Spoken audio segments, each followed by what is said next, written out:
Hello बच्चों।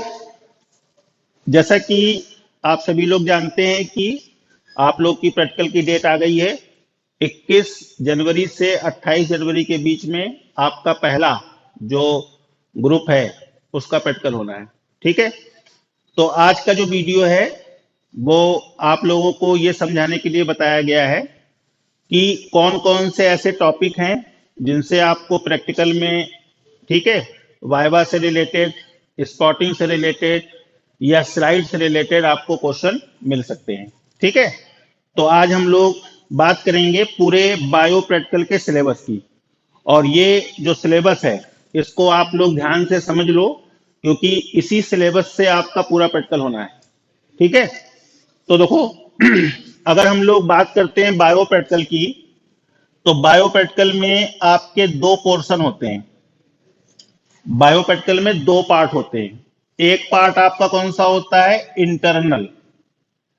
Internal, इसको evaluation, जिसको हम लोग बोलते हैं आंतरिक निरीक्षण या आंतरिक परीक्षण।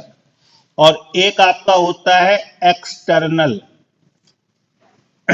इवैल्यूएशन। समझ गए? इंटरनल में आपका 15 मार्क्स होता है और एक्सटर्नल में भी आपका 15 मार्क्स होता है। अब देखो, जो इंटरनल वाला है ये तो आपके कॉलेज स्तर से होता है, यानी कि जो भी आपके कॉलेज में टीचर्स हैं, सब्जेक्ट टीचर, वो आपको प्रैक्टिकल लेते हैं। एक लॉन्ग एक्सपेरिमेंट, एक शॉर्ट एक्सपेरिमेंट, ये आपको कॉपी में लिखना होता है। और प्लस आपका जो प्रोजेक्ट वर्क है वो, और वाइवा, इतनी चीजें आपकी इंटरनल एवेल्युएशन में आती हैं। ठीक है, जिसको आंतरिक मूल्यांकन कहते हैं। एक्सटर्नल जो होता है यही तुम्हारा मेन इसलिए होता है क्योंकि इसमें जो आपका मूल्यांकन है, जो आपका इवैल्यूएशन है, वो आपके अपने टीचर से नहीं होता, उसके लिए टीचर बाहर से आते हैं। तो यही सबसे बड़ा, जो स्टूडेंट हैं उनके लिए सबसे बड़ा जो टेंशन की बात है वो यही एक्सटर्नल एवेल्युएशन है। तो टेंशन की कोई जरूरत नहीं है। इसमें आपका जो पार्ट है एक्सटर्नल का, देखो इसमें सिर्फ दो पार्ट होते हैं, बल्कि अगर हम लोग कहें तो तीन कह सकते हैं इसको। कौन कौन से होते हैं? देखो, एक्सटर्नल में आपके लिए जो पहला पार्ट है वो होता है स्लाइड प्रिपरेशन। स्लाइड प्रिपरेशन आपका पॉइंट है। इसमें आप लोगों को एक स्लाइड बनानी होती है। और स्लाइड बनाने के लिए मेरे ख्याल से अगर आप लोग दो टॉपिक ध्यान से समझ लो, उसका प्रिपरेशन, उसका मेथड अगर आप अपने दिमाग में याद रखो, या आप लोगों ने अपने स्कूल में इन चीजों को बनाया भी हो सकता है, तो मैं आपको बता रहा हूं कि दो स्लाइड मेन है जो आपको पूछी आ सकती हैं। देखो कौन कौन सी। एक तो नंबर 1 पे आपकी आती है germination of pollen grain. Germination of pollen grain, ठीक है, ऑन स्लाइड। यानी कि जो पराग कण हैं उनके अंकुरण की एक स्लाइड आपको बनानी होती है, जो आपका पहला स्लाइड प्रिपरेशन है। ये वाली स्लाइड आप लोगों ने बनाई है अभी तक? नहीं बनाई। देखो इसमें ये जो स्लाइड प्रिपरेशन है, इसमें बहुत सिंपल सी चीज है कि इसमें किसी भी फ्लावर के पॉलन ग्रेन को शुगर सॉल्यूशन में कम से कम 1 से 1.5 घंटे के बीच उसको रखा जाता है। तो शुगर सॉल्यूशन में जब ये पॉलन ग्रेन रखे जाते हैं तो इनमें क्या होता है? अंकुरण हो जाता है, जर्मिनेशन हो जाता है। और फिर हम उस सॉल्यूशन का एक ड्रॉप उससे ड्रॉपर की सहायता से एक ड्रॉप हम निकाल लेते हैं। और फिर उस ड्रॉप को हम स्लाइड पे लेते हैं, कवर स्लिप से उसको माउंट करते हैं। और फिर जब माइक्रोस्कोप में हम जो देखेंगे तो उसमें हमको पॉलन ग्रेन जो है वो जर्मिनेटिंग फॉर्म में दिखेंगे। जर्मिनेटिंग फॉर्म आप लोगों ने पढ़ी होगी, तो कोई इस तरह से जर्मिनेट कर जाते हैं ऐसे करके।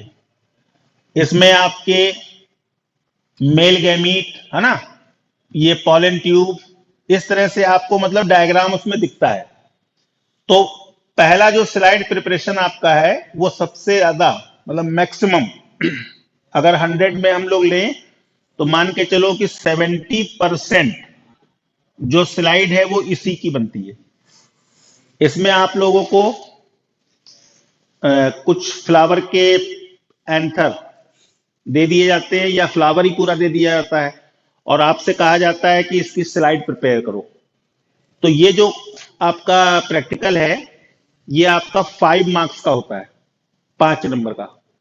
तो 5 नंबर में आपका 2 नंबर होता है स्लाइड प्रिपरेशन, ठीक है। 2 नंबर जो है वो आपका इसका जो एक्सप्लेनेशन आप अपनी कॉपी में लिखोगे कैसे बनाया वो होता है, और 1 नंबर जो होता है वो माउंटिंग का होता है, यानी कि आपने इसको किस प्रकार से माउंट किया, ठीक है। तो 1 नंबर तो आपका ये हो गया जो आपको ज्यादातर पूछा गया है। उसके बाद देखो जो दूसरी स्लाइड है सेकंड नंबर, ये आपकी जो स्लाइड है वो क्या है,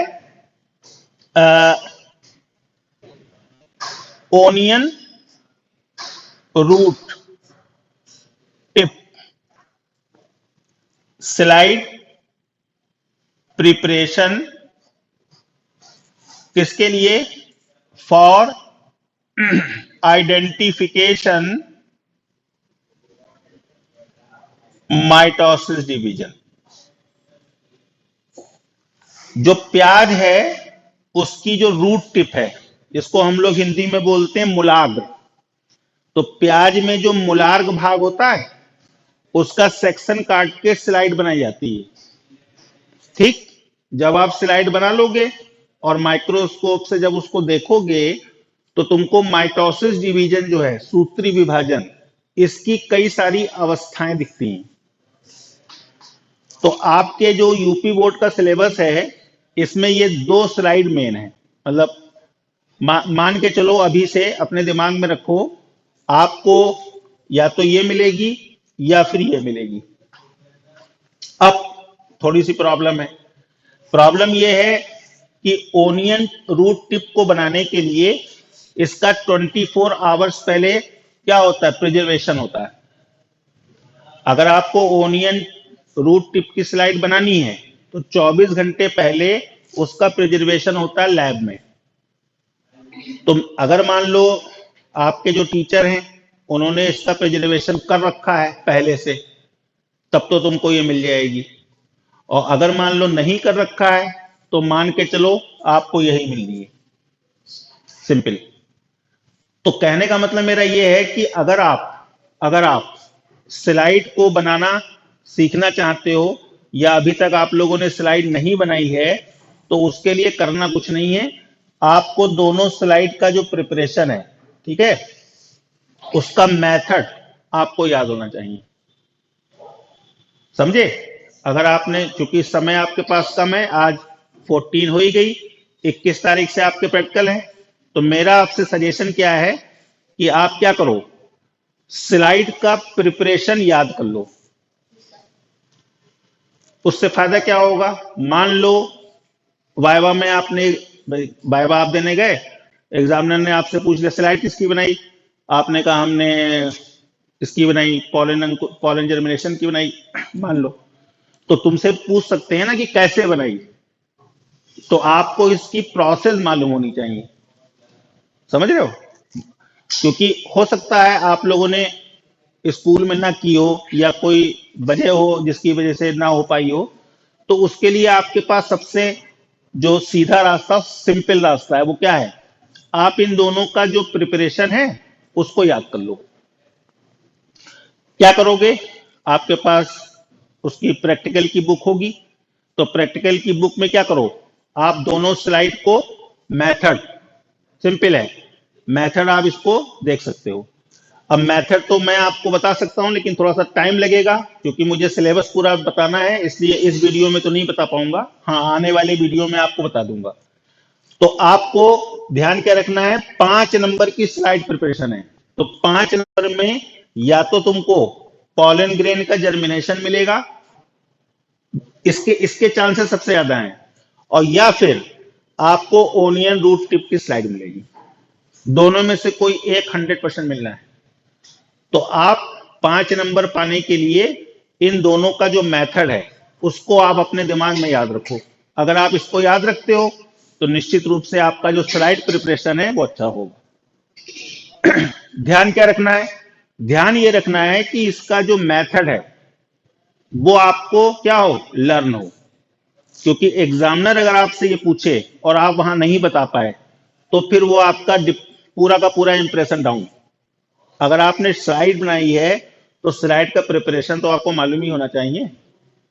तो ये तुम्हारा एक तरह से समझ लो ना, अभी तुम्हारे पास समय है 1 हफ्ते का, आप इसको ध्यान से याद कर सकते हो, पढ़ सकते हो, और अभी स्कूल में आप इसको कर भी सकते हो। ऐसा नहीं है, समय आपके पास काफी है। ठीक है। तो पहला जो मैंने पॉइंट आपको बताया वो है स्लाइड प्रिपरेशन। इसमें ये 2 स्लाइड हैं, इन दोनों में से कोई एक आपको मिलनी ही मिलनी है। ठीक। चलो फिर देखो इसका सेकंड पार्ट, जो आपका सेकंड पार्ट है वो क्या है, इसको भी समझ लो। देखो सेकंड पार्ट जो तुम्हारा आता है वो आता है स्पॉटिंग। स्पॉटिंग ये आपका जो इसका जो वेटेज है वो 6 नंबर का है, 6 नंबर। 5 नंबर मैंने आपको स्लाइड के बताए थे और 6 नंबर आपका स्पॉटिंग है। अच्छा, स्पॉटिंग स्पॉटिंग अगर जैसे मान लो आप लोगों ने कभी की ना हो तो मैं बता दूं, इसमें आपके सामने कुछ स्पेसिमेन रख दिए जाते हैं या फिर स्लाइड रख दी जाती है। आप वहां पर जाते हो, आपको वो चीज दिखेगी, फिर आपको उसके बारे में क्या है, कमेंट्स लिखना है। जैसे फॉर एग्जाम्पल मान लो आपके पास स्लाइड है, आपने माइक्रोस्कोप में देखा और मान लो उसमें आपका एंट अमीबा है, मान लो। तो जब आपने एंट अमीबा देखा तो आपको क्या है, सीधे सीधे this spot number is ant amoeba. Ant amoeba क्या है, पैरासाइट है ह्यूमन का, मालूम है। ठीक। इट कॉज अमीबी डिसेंट्री, ये अमीबी पेचिस पैदा करता है। इसका संचरण, इनका जो आप कह सकते हैं इन्फेक्शन है वो किसके द्वारा होता है, पेलूटेड वाटर, फूड। ठीक है, बात समझ में आ रही है। तो आपको उसके बारे में 3 से 4 पॉइंट लिखने होते हैं प्लस डायग्राम बनाना होता है। तो एंट अमीबा का डायग्राम और फिर उसके, तो ऐसे करके आपको कोई भी किसी भी तरह से आपको स्पेसिमेन मिलते हैं। तो जो पॉसिबल स्पेसिमेन है, पॉसिबल का माने जो पूछे जाते हैं, मैं आपको उसके बारे में समझा देता हूं। देखो स्पॉटिंग में आपके पास 2 ग्रुप हैं। स्पॉटिंग जो है ना, इसमें 2 ग्रुप हैं आपके। एक तो तुम्हारा हो जाएगा जूलॉजी, यानी कि जंतु से संबंधित स्पॉटिंग होगी, और दूसरा आपका हो जाएगा बॉटनी, यानी कि प्लांट से रिलेटेड आपको स्पॉटिंग होगी। 3 स्पॉट आपको मिलेंगे जूलॉजी से और 3 स्पॉट मिलेंगे बॉटनी से। तो मैं आपको आज थोड़ा सा ये समझा दे रहा हूं कि कौन कौन से स्पॉट ऐसे हैं जो जनरली मिलते ही मिलते हैं। ठीक है, क्लियर। तो देखो सबसे पहले हम लोग जूलॉजी की बात करें तो जूलॉजी में कौन कौन से स्पॉट मिल सकते हैं, देखो मैं बता रहा हूं। पहला नंबर, पीएस ऑफ टेस्टिस या फिर ओवरी, दोनों में से कोई एक। जो मैमल्स हैं, स्तनधारी हैं, उसमें आपको या तो वृषण की स्लाइड मिल सकती है या फिर अंडाशय की। ये दोनों स्लाइड हैं। इसमें आपको माइक्रोस्कोप रखा रहेगा, उसमें स्लाइड लगी होगी, आपको वहां जाके चेक करना है टेस्टिस की है कि ओवरी की। अब सीधी सी बात है, आपको थोड़ा सा ये अपने दिमाग में पहले से दिमाग में रखना है, मतलब पढ़ लेना है उस चीज को कि हम इसको आइडेंटिफाई कैसे करेंगे। तो टेस्टिस में स्पर्मेटोजेनेसिस होता है, स्पर्म बनते हैं, सबको मालूम है। और ओवरी में बनता है ओवम, यानी कि फॉलिकल बनती हैं। तो थोड़ा सा आपको ना इसका होमवर्क कर लेना होगा कि अगर ये पूछी जाती है तो इसका आइडेंटिफिकेशन क्या होगा। अगर ये पूछी जाती है तो इसका आइडेंटिफिकेशन क्या होगा। ऐसे करके थोड़ा सा आपको होमवर्क अपना पहले से कर लेना है, ठीक है। और कमेंट जरूर याद रखने हैं। कमेंट्स अगर आप याद रखोगे तभी आपको नंबर स्पॉटिंग में सही मिलेंगे, ठीक है। तो पहला तो ये हो गया। दूसरा दूसरा तुमको मिल सकता है टीएस ऑफ ब्लास्टुला। ये भी बहुत इंपॉर्टेंट है। ब्लास्टुला ये भी आपका किससे रिलेटेड है? मैमल से। आप लोगों ने ह्यूमन रिप्रोडक्शन पढ़ा होगा, तो ह्यूमन रिप्रोडक्शन में आपने पढ़ा था कि जायगोट का विखंडन होता है, जायगोट के विखंडन के बाद मारुला बनता है, मारुला के बाद ब्लास्टुला बनता है। तो ब्लास्टुला का डायग्राम है ये, तो इसको भी आप इंपॉर्टेंट ही माने क्योंकि ये भी बहुत पूछा जाता है। तो कितनी स्लाइड हो गई? एक हो गई टेस्टिस, एक हो गई ओवरी, एक हो गया ब्लास्टुला। 3 है। 100% 3 में से एक मिलना है पक्का। 3 में से कोई भी आपको एक मिलेगी स्पॉटिंग में, ठीक है। उसके बाद फिर स्पेसमेन की बात करें तो स्पेसमेन में देखो जनरली क्या क्या आ सकता है। स्पेसमेन में जो आपके सिलेबस में देखो, एक तो तुम्हें एस्केरिस मिल सकता है, बहुत इंपॉर्टेंट है, एस्केरिस मिल सकता है। दूसरा क्या मिल सकता है? लेबियो, इसको हम लोग हिंदी में क्या बोलते हैं? रोहू, रोहू मछली, ये मिल सकती है, ठीक है। और क्या मिल सकता है? इसके अलावा आपको मिल सकता है फ्रॉग, ठीक है। और इसी में आपका 6ठे नंबर पे एंटमीबा भी आता है। एंटमीबा, अच्छा एंटमीबा जो है वो तुमको स्पेसिमेन में नहीं मिलेगा, ये स्लाइड में मिलेगा, क्योंकि एंटमीबा का स्पेसिमेन नहीं होता क्योंकि माइक्रोस्कोपिक है ना। तो माइक्रोस्कोपिक होने की वजह से इसकी स्लाइड आपको मिलेगी, समझ गए। तो अगर हम लोग जूलॉजी की बात करते हैं तो जूलॉजी में 3 आपको स्पॉट मिलने हैं, 3, टेस्टिस और ओवरी, ब्लास्टुला, बाकी ये तुम्हारे स्पेसिमेन हो गए। इनमें से कोई भी आपको 3 मिल सकते हैं, ठीक है। अब आ जाओ बॉटनी पे। तो बॉटनी में देखो, बॉटनी में क्या क्या चीजें हैं, जैसे देखो बॉटनी में आपका पहला चीज जो कैक्टसी प्लांट होते हैं जीरोफिटिक, जैसे कि ओपनसिया, बहुत इंपॉर्टेंट है, 99% हर कॉलेज में दिया जाता है ओपनसिया, जिसको हम लोग क्या बोलते हैं? नागफनी। सिंपल, आपको रखा होगा, मिल जाएगा। फिर आपको क्या मिल सकता है? जैसे आपको मिल सकता है हाइड्रिला, हाइड्रिला ये तुम्हारा कौन सा है? ये आपका हाइड्रोफाइट्स है, यानी कि जलीय पादप, ये जल में पाया जाने वाला पादप हो गया, ठीक। तीसरे नंबर पे आपको क्या मिल सकता है? तीसरे नंबर पे आपको मिल सकता है ओव्यूल स्ट्रक्चर। ये ओव्यूल स्ट्रक्चर कौन सा वाला है? जो आपके सेकंड चैप्टर में, बायोलॉजी में जो सेकंड चैप्टर है उसमें आप लोगों ने बीजांड की संरचना याद की होगी, तो वही बीजांड की संरचना आपको स्पॉट में भी मिल सकती है, ठीक है। तो ये भी तुम्हारा जो है ना स्लाइड वाला पोर्शन है, ये भी स्लाइड वाला है, ठीक है। फिर आपको चौथे नंबर पे क्या मिल सकता है? चौथे नंबर पे आपको मैच्योर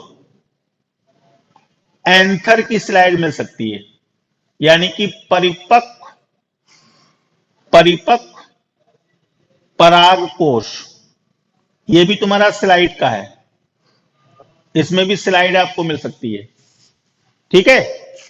या फिर कभी कभी जो है मतलब मतलब उसके परसेंटेज कम है, कभी कभी क्या करते हैं ना कि जैसे रूट, स्टेम और लीफ, जैसे फॉर एग्जाम्पल कैरेट, गाजर, गाजर को स्पेसिमेन में रख दिया। अब आप गाजर को देखो, गाजर क्या है? गाजर रूट है। कौन सी जो रूट है? टैप रूट है। इसकी विशेषता क्या है? ये फूड को क्या करती है? स्टोर कर लेती है। काम क्या है? हम लोग खाने, मतलब मनुष्य जो है उसको खाने के रूप में इस्तेमाल करता है। ऐसे करके भी कभी कभी आ जाता है, लेकिन उसके चांसेस बहुत कम है, ठीक है। तो मेरे हिसाब से ओपनसिया ये तुम्हारा बहुत इंपॉर्टेंट है। ज्यादातर पूछा जाता है। ठीक है, ओव्यूल स्ट्रक्चर इंपॉर्टेंट है, ज्यादातर पूछा जाता है। एंथर भी इंपॉर्टेंट है, ज्यादातर पूछा जाता है। ठीक है, इसके अलावा आपको अगर मिलेगा, अगर बॉटनी में हम लोग देखें, अगर इसके अलावा अगर आपको स्पॉट में मिल सकता है तो आपको नंबर 5, ये आपका जो है ना टीएस ऑफ, ये आप लोगों ने वो पढ़ा होगा एम्ब्रियोनिक डेवलपमेंट। तो एम्ब्रियोनिक डेवलपमेंट में एक आपका मक्के का बीज उसका एलएस था, सॉरी टीएस नहीं है, एलएस है, एलएस ऑफ मेज सीड। एक ये भी स्लाइड आपको मिल सकती है। तो मेरे हिसाब से कुछ ये इंपॉर्टेंट है, मतलब ये जो है ना कुछ इंपॉर्टेंट पॉइंट हैं जो आपको मिल सकते हैं। इसके अलावा देखो ऐसा है ना कि हर कॉलेज में, हर स्कूल में अपने पास कुछ ऐसा, कोई ऐसा नहीं है कि सारे कॉलेज के पास ये सारे स्पॉट अवेलेबल हो। तो कभी कभी क्या होता है कि कॉलेज के पास जो स्पॉट अवेलेबल होते हैं तो वो स्टूडेंट को बता दिए जाते हैं कि हमारे पास ये चीज अवेलेबल है, हम इसी में से आपको देंगे। तो हो सकता है आपके स्कूल में भी ये चीज बताई गई हो। अगर नहीं बताई गई है तब भी कोई दिक्कत नहीं है। अगर आप इतने स्पॉट पढ़ लोगे तो आपके जो 6 स्पॉट मिलने हैं वो आपको मिल सकते हैं इसमें। समझ गए? तो जो आपका यूपी बोर्ड का सिलेबस है उस सिलेबस में यही सारे स्पॉट जो हैं वो दिए हुए हैं। तो अकॉर्डिंग टू, अगर सिलेबस हम लोग बात करेंगे तो अकॉर्डिंग टू सिलेबस आपके इतने ही पॉइंट आएंगे। इसके अलावा आपको कुछ अगर मिलता है तो वो आउट ऑफ सिलेबस हो जाएगा, क्योंकि जो आपकी माध्यमिक शिक्षा बोर्ड के द्वारा जो सिलेबस प्रिस्क्राइब है उसके अकॉर्डिंग मैंने आपको ये बताया है कि ये चीजें इंपॉर्टेंट हैं। तो सिलेबस के अंतर्गत ये 100% श्योर है कि आपको इसी में से मिलना है। समझ गए? तो अगर आप लोग प्रैक्टिकल में अच्छे नंबर लाना चाहते हो तो आपको करना कुछ नहीं है। इन सारे जो मैंने आपको स्पॉट के नाम बताए हैं, आपको सभी स्पॉट को क्या करना है, उनके जो कमेंट्स हैं यानी कि लक्षण, वो आप याद कर लो। डायग्राम्स जो है एक बार घर पे प्रैक्टिस कर लो बनाने की। तो उससे क्या होगा कि आपको एक मेंटली रिलीफ रहेगा कि हमको ये चीजें आ रही हैं। अब वहां पर स्पॉट में जब आप जाओगे तो आपके लिए कोई चीज अननोन नहीं रहेगी, क्योंकि आप उसको पहले से जानते हो। समझ गए? तो पहला जो पॉइंट मैंने आपको बताया वो स्लाइड प्रिपरेशन था 5 नंबर का। 2 स्लाइड में से एक आपको मिलनी है। दूसरा पॉइंट आपका स्पॉटिंग हो गया। स्पॉटिंग में आपके मैंने इतने पॉइंट बता दिए। इतने पॉइंट आपको अगर पढ़ लेने हैं तो आपका निश्चित रूप से 6 स्पॉट मिल जाएंगे। अब आपके पास देखो 5 नंबर की स्लाइड हो गई, 6 नंबर का स्पॉट हो गया, तो टोटल कितने नंबर हो गए? 11। अब आपके पास बचा कितना? 4। तो ये जो 4 मार्क्स है ये तुम्हारा क्या है? ये तुम्हारा क्लास रिकॉर्ड एंड वाइवा है। ये आपके पॉइंट है।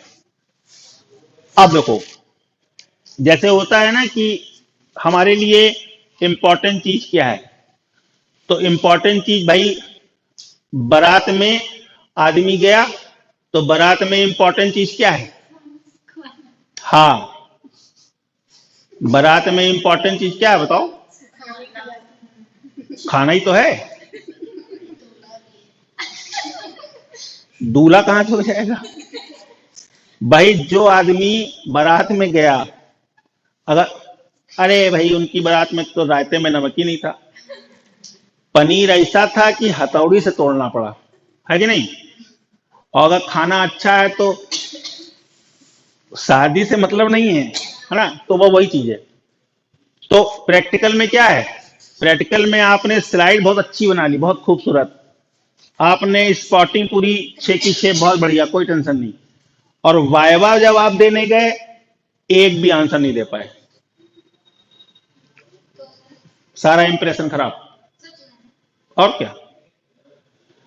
तो सबसे इंपॉर्टेंट चीज जो है, सबसे इंपॉर्टेंट चीज तुम्हारा यही है। अब कैसे इसको तैयार करना है, बहुत सिंपल चीज मैं आपको बता दे रहा हूं, बहुत सिंपल चीज है, कोई टेंशन वाली बात नहीं। आपने कोई मॉडल या चार्ट बनाया है, नंबर एक। आपका जो प्रोजेक्ट फाइल है, नंबर दो। बस, और कुछ नहीं। तो प्रोजेक्ट फाइल जो है, उसमें आपने जो टॉपिक चूज किया है उसकी जानकारी आपको होनी चाहिए। आपने जो चार्ट बनाया है उसकी जानकारी आपको होनी चाहिए। जैसे फॉर एग्जाम्पल, तुम लोगों में से किसी ने अभी चार्ट प्रिपेयर किया है? तुम किसी ने बनाया, मतलब बनाया है नहीं बनाया है? तुमने कौन सा बनाया है? एंटीबॉडी। अब ऐसे इन्होंने एंटीबॉडी बनाया है, तो देखो एंटीबॉडी के बेसिक क्वेश्चन क्या हैं। जैसे मान लो आप गए, क्या बनाया? अच्छा एंटीबॉडी, अच्छा ठीक। अच्छा एंटीबॉडी पाई कहां जाती है? Question number one. एंटीबॉडी जो है वो कौन सी सेल प्रोड्यूस करती हैं? Question number two. एंटीबॉडी जो होती है उसमें कितनी चेन होती है, कितनी श्रृंखलाएं होती हैं? सही है। दोनों जो चेन हैं वो किस बॉन्ड से जुड़ी होती हैं? सही है। हमारे शरीर में एंटीबॉडी कितने प्रकार की होती हैं? IgG, IgM, IgD, IgE, IgA. फिर आपसे, जैसे आपने ये बता दिया, फिर अच्छा सबसे ज्यादा कौन पाई जाती है? आपने बताया आईजीजी, ऐसे करके। तो जो पूरा का पूरा टॉपिक है, आपको अपनी सिलेबस में उस पूरे टॉपिक को क्या कर लेना है? पूरा याद कर लेना है। और अपने सब्जेक्ट टीचर से आप उससे रिलेटेड क्वेश्चन भी पूछ सकते हैं कि सर या मैम ये चीज हमको नहीं आ रही है, आप हमको समझा दीजिए। तो उससे क्या होगा ना कि आपका जो कॉन्फिडेंस है वो आपका बिल्ड हो जाएगा। देखो वाइवा जो होता है ना, मैं बहुत ही सिंपल और छोटी चीज बता रहा हूं। वाइवा जो होता है वो आपके कॉन्फिडेंस को दिखाता है, सीधी सी बात। आप अगर एग्जामिनर के रूम में गए और आपकी बॉडी लैंग्वेज डरी हुई है, तो आपका वाइवा तो पहले ही बेकार हो गया। तो इसलिए आप अपने अंदर कॉन्फिडेंस रखो, और साथ ही साथ ये ध्यान रखो कि हमने जो क्लास रिकॉर्ड तैयार किया है वो हमारा प्रिपेयर है कि नहीं। बस अगर आप इन चीजों को ध्यान में रखोगे तो क्या होगा, आपका वाइवा हमेशा अच्छा जाएगा। ठीक है। एक चीज और, जैसे मान लो वाइवा देने आप जाओ तो आपसे एग्जामिनर क्वेश्चन पूछ रहे हैं। अब ऐसे मान लो आपको आंसर नहीं मालूम है, सपोज जैसे आपको कोई एग्जामिनर ने क्वेश्चन किया और आपको नहीं मालूम है, तो आप वहां पर स्टेचू बन के खड़े ना रहो। आप उससे सीधे कह दो सॉरी सर, इसका आंसर मुझे नहीं मालूम है, आप कोई दूसरा क्वेश्चन पूछ लें। अगर आप स्टेचू बन के खड़े हो तो इसका मतलब या तो आप उस आंसर को देने का प्रयास कर रहे हो या फिर कुछ सोच रहे हो। तो क्या है वहां पर, ना एग्जामिनर के मन में कुछ, आपने कहा सॉरी सर हमें नहीं मालूम, एग्जामिनर दूसरा क्वेश्चन पूछ लेगा। समझे? इससे आपका कोई डीमेरिट नहीं है, ये आपका क्या है, आपकी सच्चाई है। एग्जामिनर के सामने आपने सच बोला कि हमको नहीं मालूम है। मेरी बात समझ में आ रही है? देखो आप स्टूडेंट हो और जो आपके सामने वाइवा ले रहा है वो टीचर है, तो उसके बराबर तो तुम कभी हो ही नहीं सकते। तो तुमको सब चीज थोड़ा मालूम होगी।